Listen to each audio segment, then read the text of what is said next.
Hi, I'm Linda Watson here at the International Association of Culinary Professionals with my friend and excellent cookbook writer, Paula Shoyer. Paula, thank you so much for being here today. Hi, Linda. I'm so happy to be here with you. Always happy to spend time with you. You just did a wonderful blog post about a pizza, a sweet pizza that was right to my heart because it uses all sorts of scraps to make a dessert. Tell us all about that. Well, it's a really funny story. I was in Italy, in Rome, with my family in December. And Friday morning, we were planning to go to the Colosseum in Rome. And we were two families with 7 children between us. So it took a little while to get out of the hotel. So I said, I'm going to meet you there. And I went to the Jewish Ghetto. And we had had dinner there the night before, so I saw that there were several bakeries. But then I saw this teeny corner place that was filled with people.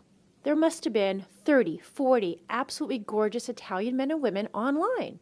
So I'm thinking, what are they waiting for? So I look in the window and I see this burnt to a crisp thing. I didn't even know what it was. It didn't look like any dessert I'd ever seen before.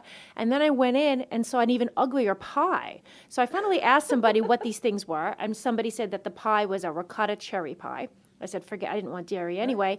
And then that this other thing was called pizza hebraica, like a Jewish pizza. And I ended up getting it at a cafe next door. And it's basically like a cookie that's made in a big loaf. Like you would make biscotti or mando bread in a loaf, but it was clearly not made into nice little skinny loaf things. It was filled up an entire pan. It was baked till it was black. Raisins were sticking out in bubbles, and candied fruit I could taste. And I thought, I can't believe that people are waiting online for this. But when I took a bite of it, I realized it was delicious. And inside, I found pine nuts and almonds and candied citron, which is not my favorite thing. I brought it over to my family who were waiting online at the Colosseum. The kids didn't want to eat it because they thought it looked ugly. But once the adults were eating it obsessively, we couldn't put it down.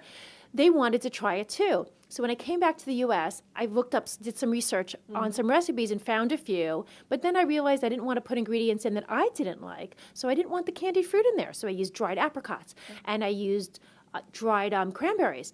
And then I realized I could use anything. And I typically clean out my pantry before Passover. So I'm trying to get rid of the bottom of the bags of nuts and different things. And I realized that this was the perfect base recipe. That if you had the basic ingredients, which are pretty basic anyway, in your house, you could add anything to it. Any kind of nut, any kind of dried fruit worked perfectly.